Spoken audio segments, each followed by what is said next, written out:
حضرت عبداللہ ابن عمر رضی اللہ تعالیٰ عنہ بیمار ہو گئے، شدید علیل تھے، طبیعت مبارک میں کمزوری آ گئی، کچھ کھانے کو دل نہیں کرتا تھا، گھر والے بار بار کہتے کچھ کھا لیجئے کچھ کھا لیجئے، نہیں کھاتے تھے۔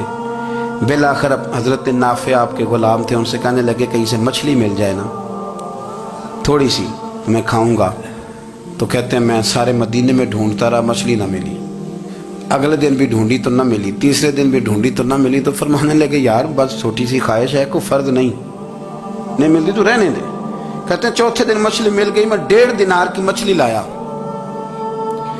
کے حضرت عبداللہ ابن عمر رضی اللہ تعالیٰ عنہ کے سامنے جو مچھلی رکھی تو آپ نے لقمہ روٹی کا توڑا تھا، مچھلی کو لگانے لگے کہ دروازے پہ فقیر نے آ کے آواز دی کچھ کھانے کو دو، تو حضرت عبداللہ ابن عمر نے روک لیا اور ہنسے۔ کئی دفعہ ہم بھی دیتے ہیں پر ہمارا چہرہ دیکھنے والا ہوتا ہے، اتنے ہم غصے میں ہوتے ہیں دے دیتے ہیں، لیکن جو چھلوٹیں ہوتی ہیں نا چہرے والی وہ گنی نہیں جاتی۔ ہنسے اور میں دیکھو میرا اللہ کتنا کریم ہے، وہ مجھے بچانا چاہتا، اٹھا بار دیا جا کے۔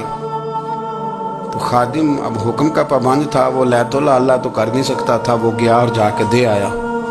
فقیر جب سارے محلے سے آٹا اکٹھا کر لیتے ہیں تو پھر ایک جگہ جا کے بیچتے بھی ہیں۔ دے آیا، وہ 2 گلیاں آگے گزرا تو میں پیچھے دوڑا گیا، میں نے کہا سچ بتا کھانی ہے کہ بیچنی ہے؟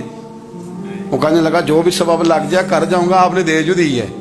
تو کہتا ہے میں نے اسے کہا کہ یہ 1.5 دینار کی میں نے خریدی تھی، اگر تو 2 دینار کی مجھے بیچ دے تو آج کل مچھلی مدینے میں مل نہیں رہی، تو میں اپنے آقا کو دے دوں گا، وہ یہی کھائیں گے، بیمار ہے۔ تو کہنے لگا جی بسم اللہ، مجھے کیا اعتراض ہے، 2 دینار مل رہے ہیں، 1.5 کی مچھلی، اور 1.5 کی بھی کسی نے نہیں خریدنی تھی، اب تو پک گئی۔ فرماتے میں نے 2 دینار اس کو تھمائے، وہ مچھلی اس سے خریدی اور خرید کر کے میں لا کے حضرت عبداللہ ابن عمر کے سامنے دوبارہ رکھی، تو فرمایا یہ کیسے آ گئی؟ میں نے کہا حضور 1.5 کی خریدی تھی اور پھر فقیر کو دے دی، اب اسی سے میں 2 دینار کی خرید کے لایا ہوں، آپ قبول فرمائیں۔ تو فرمانے لگے تم نے اچھا نہیں کیا، اب اس طرح کرو 2 دینار بھی اسے دے اور مچھلی بھی واپس دے آؤ۔ عرض کی حضور کیوں؟ فرمایا تم نے قرآن نہیں پڑھا؟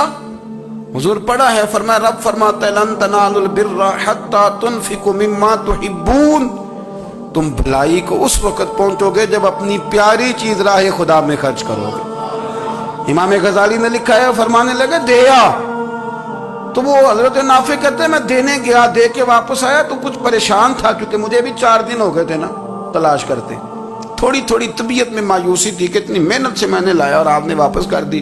تو حضرت عبداللہ ابن عمر نے مجھے قریب بٹھایا، پھر مجھے تھپکی دی، فرمانے لگے پتر میں نے ویسے بھی کبھی جھوٹ نہیں بولا، اور آج کل تو میں ویسے ہی بیمار ہوں، ٹائم ہی نہیں، وقت ہی نہیں، موقع ہی نہیں جھوٹ بولنے کا، میں تجھے سچ بتاؤں مجھے مچھلی کھا کے اتنا سکون نہیں ہونا تھا جتنی اللہ کے راستے میں خیرات کھا کے مجھے سکون ہوا۔ تو تجھے تو میری راحت سے غرض ہے نا کہ مجھے راحت کیسے ہوتی ہے، تو مجھے سکون ملا ہے، راہ خدا میں دے، میں نفسانی خواہش پوری کر لیتا تو یہ میرا نفس کل پھر مجھ سے مچھلی مانگتا، پرسوں کہتا نہیں چھوٹے گوشت کی یخنی بھی چاہیے۔ ہم لوگ الجھ گئے ہیں، بہت بڑے قیدی ہیں اپنے آپ کے، بڑے قیدی، سارا دن اپنی خواہشات کی تکمیل میں بھاگے رہتے ہیں۔